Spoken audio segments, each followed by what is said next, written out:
Start with Scott. Erik, it seems that one improvement could have been more clinical today, but it felt very comfortable for you this afternoon. How did it feel down on the touchline? Same, but as long as you don't score the second, then you always have to fear. And so they only need one chance then. And we conceded only one chance in the whole game. We conceded only 2 chances in 2 games, and we created a lot of chances. So I think, and that in the 3rd game in 6 days. So I think big credit to the team and team performance. 2 really good results, showed really good and great mentality, character, and so we're happy with that.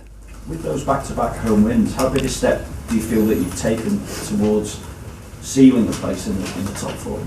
It's game by game, and we know where we are capable of, and you see this team is still improving. I think today, it was brilliant football. First half we created so many chances. Midfield was playing really well, where a lot of speed and direct play in front. The only thing, was we have to be more clinical, score more goals. At the same time, it appears there might have been a blow. I appreciate it's early after the game, but just how is Marcus Rashford? How serious does the injury look? It appears it's a groin injury, is it? I can't say in this moment. You are a doctor, maybe. I'm not. You just saw it down there. But we have to wait how bad or how good it is. So obviously he went off with a complaint, and now we have to wait, set the diagnosis, and then we can see. Harry Maguire afterwards is talking about him needing to take responsibility whether he's on or off the pitch. Obviously he keeps the captaincy, he doesn't play that often in the Premier League. What kind of influence is he on your squad? I think it's not that easy for Harry. And then if you then deliver the performance he did today, really well done. In and out of possession, dominating and dictating. And that is my demand on him, and he transferred that to the pitch. I think this is a different Harry Maguire what I've seen in the first weeks and months. He's taking so much initiative, dominating his opponent, stepping in, bringing passes. So really great performance from Harry. Erik, I saw your quotes on TV. You're thinking that the Rashford issue is quite bad, and with Martial, how important is it for him to be scoring a Premier League goal for the first time this year? No, I think I'm not worried about that Martial will not score.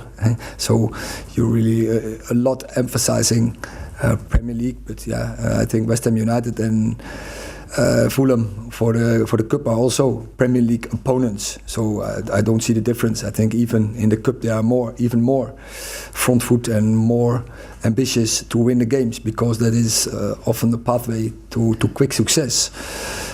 So often those games are even more intense. But Martial, when he's fit, he will contribute. No doubt, we have seen it already when he's on the pitch. It makes a difference to the team. See Man City, see Liverpool games. Now we have to keep him fit, and he has to keep himself fit, and then he will contribute, and then he's a threat for the opponent. And he's the one. He can be clinical. And just sorry to follow up, Rashford as well. You seem to suggest the initial feeling was it didn't look good. Is that fair with the injury? Once again, you are a doctor. Do you know something? No, I know. Sorry. Also, I think when I ask now the doctor, I get the same answer. Fred. Erik, regarding Bruno's positioning, he's been recently playing deeper. Is it a temporary fix due to the absences of Eriksen and Casemiro, or is it something that we could see more of him? Bruno? Yeah. When you miss players, you have to find solutions as a manager, as a coaching staff.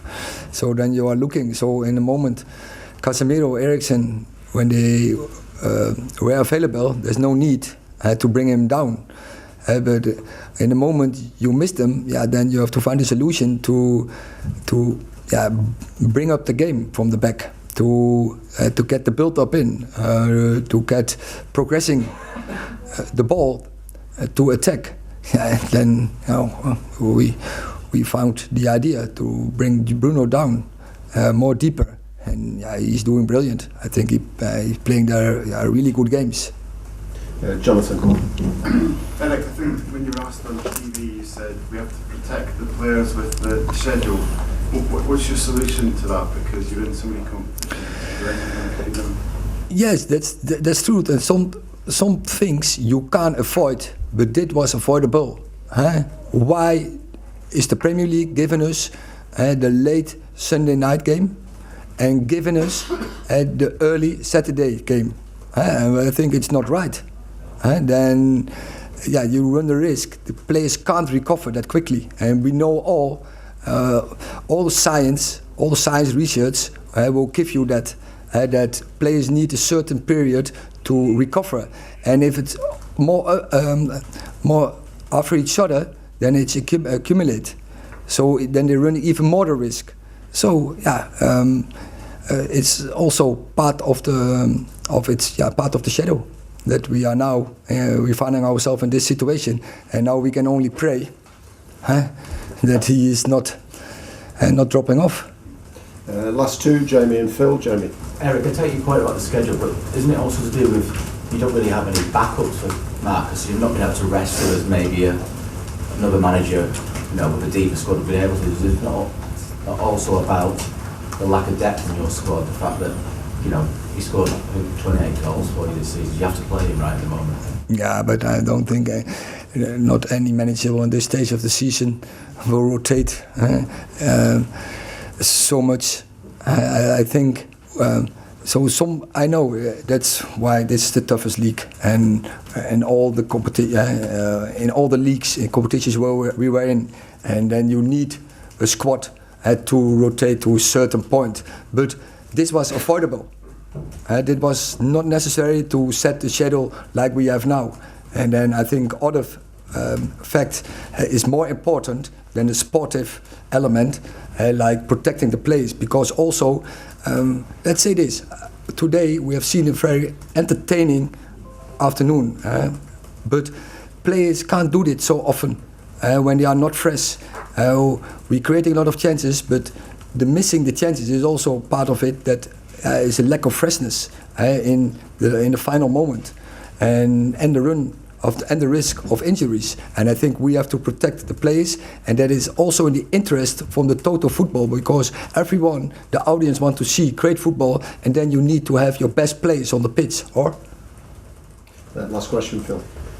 You suggested at the start, until you scored the second, you're always going to be fearful.